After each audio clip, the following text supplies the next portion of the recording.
आज की सुबह कुछ अलग लग रही है क्योंकि मन के अंदर एक अजीब सा बोझ महसूस हो रहा है।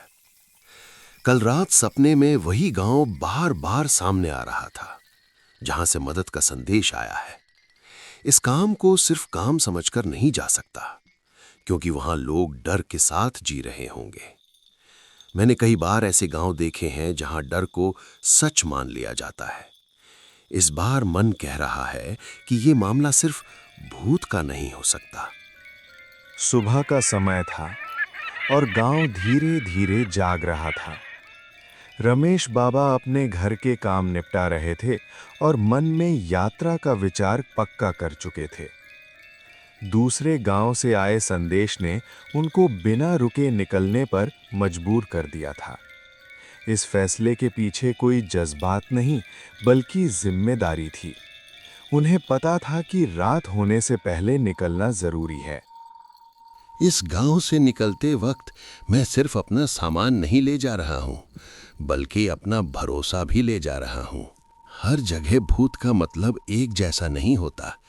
कभी कभी लोग अपने ही डर को भूत का नाम दे देते हैं। अगर वहां कुछ गलत हो रहा है तो उसे समझना जरूरी होगा। सिर्फ मंत्र पढ़ देना हमेशा काम नहीं करता। रमेश बाबा ने सुबह के बाद गांव छोड़ दिया और पैदल ही यात्रा शुरू की। रास्ते में मिलने वाले लोगों से सिर्फ इतना पता चला कि दूसरा गांव शाम के बाद बिल्कुल बदल जाता है।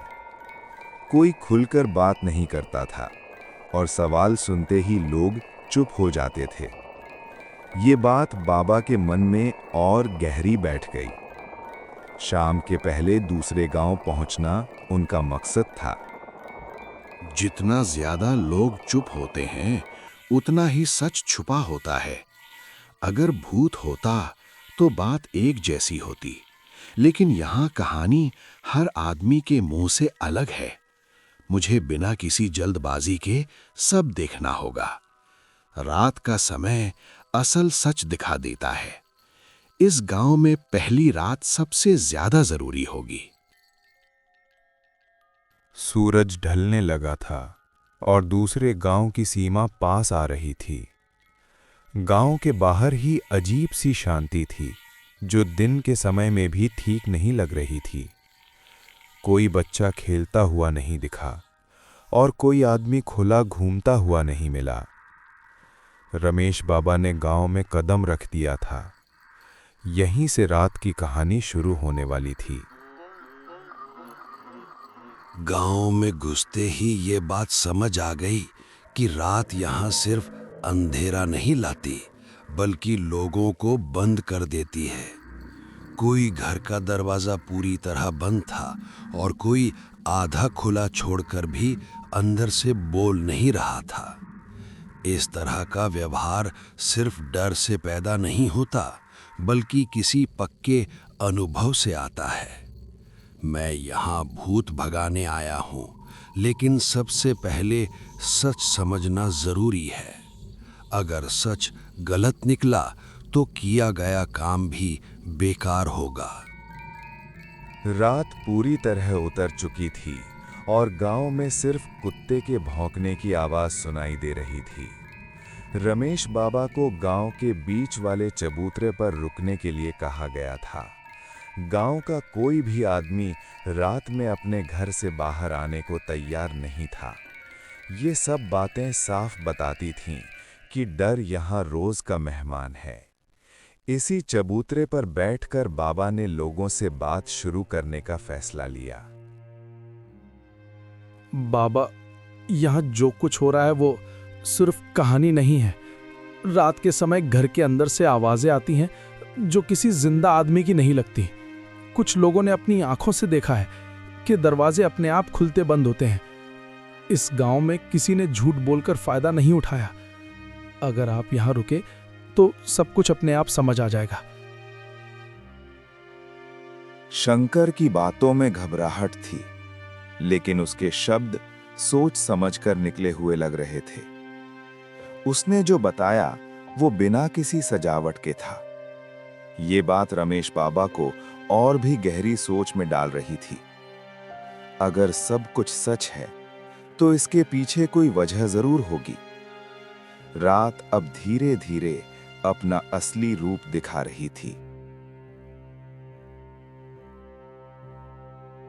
अगर भूत है तो उसका एक नियम होता है, और अगर नहीं है तो डर का कोई और कारण होता है। मैं बिना देखे या सुने कोई निर्णय नहीं लूंगा। इस रात मुझे इसी चबूतरे पर रहना होगा। जो भी होने वाला है वो सामने आएगा। सुबह से पहले इस गांव का सच खुलना चाहिए।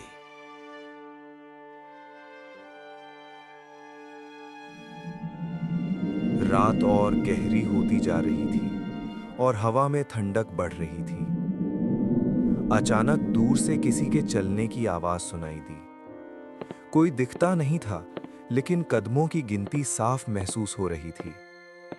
गांव के सब घर बिल्कुल शांत थे, जैसे सबने सांस लेना भी रोक दिया हो। रमेश बाबा ने अपनी जगह नहीं छोड़ी।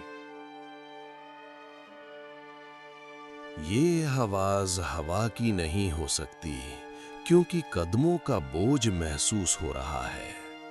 अगर कोई इंसान है तो उसे सामने आना होगा, और अगर कोई और है तो भी चुप रहना बेकार होगा। मैं यहीं बैठा हूं और जो भी सच है वो बाहर आएगा। इस रात से भागना मेरी आदत नहीं है। कदमों की आवाज चबूतरे के पास आकर रुक गई। फिर अचानक सब कुछ बिल्कुल शांत हो गया। उस शांति में सिर्फ रमेश बाबा की सांस सुनाई दे रही थी। इसी पल से उन्हें महसूस हुआ कि ये रात आम नहीं है। गांव का असली चेहरा अब खुलने वाला था। बाबा, वहां देखो, चबूतरे के पास कुछ अजीब दिख रहा है। उस जगह सिर्फ एक आदमी के पैर दिख रहे हैं और ऊपर का शरीर बिल्कुल नजर नहीं आ रहा है। कुछ करो बाबा। विराज की बात सुनते ही रमेश बाबा ने बिना सवाल किए स्थिति को समझा। ये पहली बार नहीं था जब सच आधे रूप में सामने आया हो। चबूतरे के पास हवा का बोझ बदलने लगा और जमीन ठंडी पड़ गई। इसी पल बाबा ने अपना ध्यान पूरी तरह उस जगह पर केंद्रित किया। अब किसी भी गलती की गुंजाइश नहीं थी। जो भी यहाँ छुपा है उसे अपनी पहचान दिखानी होगी। इस जगह आधा सच ज्यादा देर तक टिक नहीं सकता। समय आ गया है कि जो बंधा हुआ है वो बोले। जो बंधन रात में बंधा गया था, आज उस बंधन को खोलने का समय आया है। जो छुपा है धरती और छाया के बीच, वो अपना सच खुद बोलने आए। शब्द और सांस एक लय में जुड़कर जो रुक गया है उसे जगाए। ओम भूर्भुवः स्वाहा। मंत्र के शब्द पूरे होते ही अचानक एक बड़ी रोशनी चबूतरे के आसपास फैल गई। उस रोशनी के बीच पूरा भूत का रूप साफ दिखने लगा। हवा रुक सी गई और गांव बिल्कुल शांत हो गया। विराज पीछे हट गया और बाबा अपनी जगह स्थिर रहे। अब बात सिर्फ सामने आ चुकी सच की थी। इस गांव ने जो किया उसका बोझ अब तक बंधन बनकर टिका हुआ है। मेरा यहां रहना किसी शौक का हिस्सा नहीं था। सच दबाया गया, इसलिए रूप बिगड़ गया। अगर बंधन नाइंसाफी से बना है तो उसे तोड़ना ही होगा, पर बिना पूरा सच जाने मुक्ति नहीं मिलेगी। गांव का सच रात खत्म होने से पहले बाहर आना चाहिए। भूत के शब्द सुनते ही गांव का छुपा हुआ राज साफ होने लगा। ये कहानी सिर्फ डर की नहीं, बल्कि गलती की भी थी।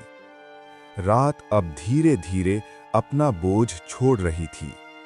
सुबह के साथ फैसला आने वाला था। गांव और बाबा दोनों के लिए ये रात अंतिम साबित होने वाली थी। इस गांव के लोगों ने मिलकर मेरे साथ जो किया वो किसी एक आदमी का फैसला नहीं था। मुझे जमीन से जोड़ दिया गया ताकि मैं सच ना बोल सकूं।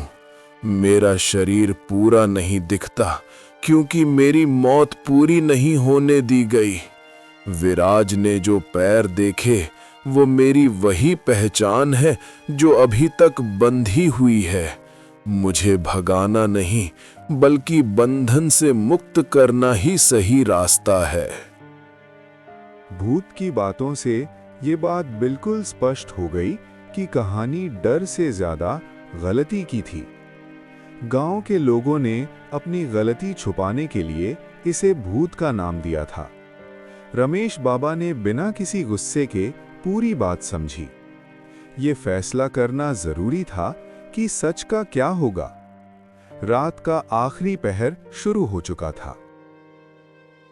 अगर गलती गांव की है तो उसे मानना भी गांव को ही पड़ेगा।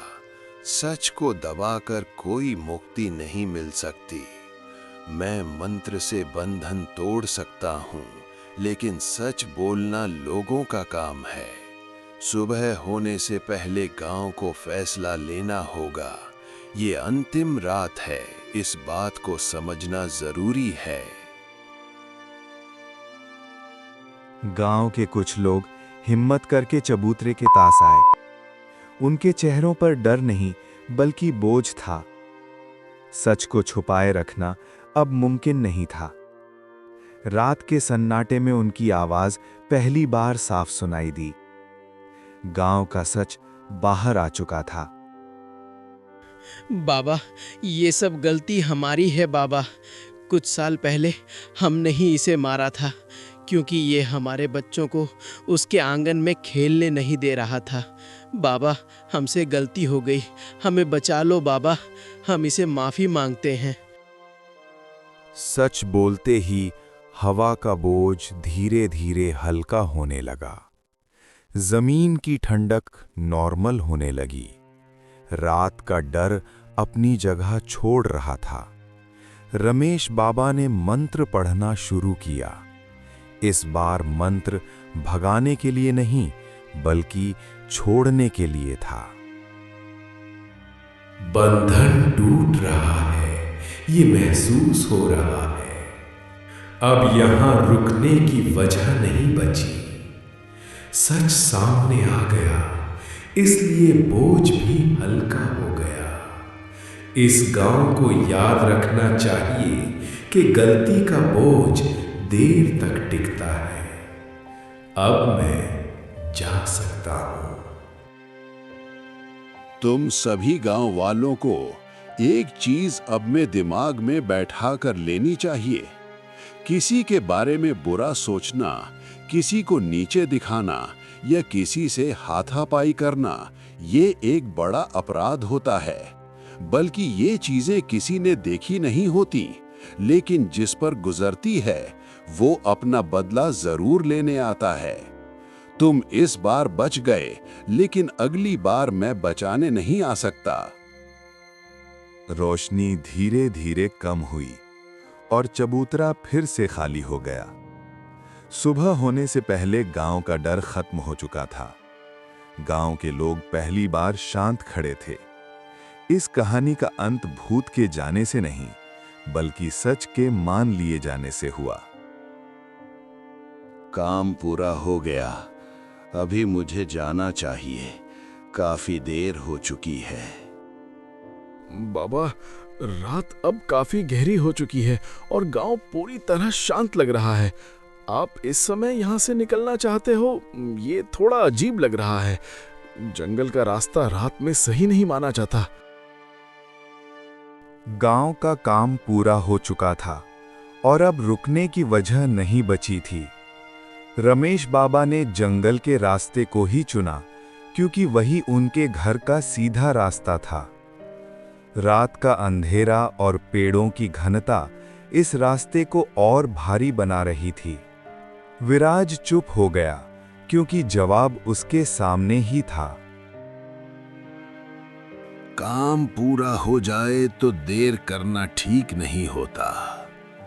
जंगल या गांव दोनों एक जैसे होते हैं जब मन साफ हो। मुझे आज ही निकलना होगा, चाहे रास्ता जो भी हो।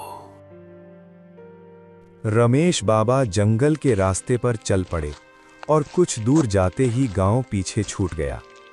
पेड़ों के बीच हवा की आवाज अजीब सी लग रही थी। कभी-कभी जमीन पर कदमों के अलावा और भी आवाजें सुनाई दे रही थीं। रात यहां और ज्यादा गहरी महसूस हो रही थी। ये जंगल शांत कम और देख रहा ज्यादा लग रहा है। गांव का बोझ यहीं तक साथ आ गया है। मैं बिना रुके चलता रहूंगा। जंगल के बीच एक पल के लिए हवा बिल्कुल रुक गई। कुछ कदम आगे जाकर रमेश बाबा ने महसूस किया कि कोई उनके पीछे चल रहा है। मुड़कर देखने पर कुछ साफ नजर नहीं आया। इसी अंधेरे के साथ कहानी भी रुक जाती है।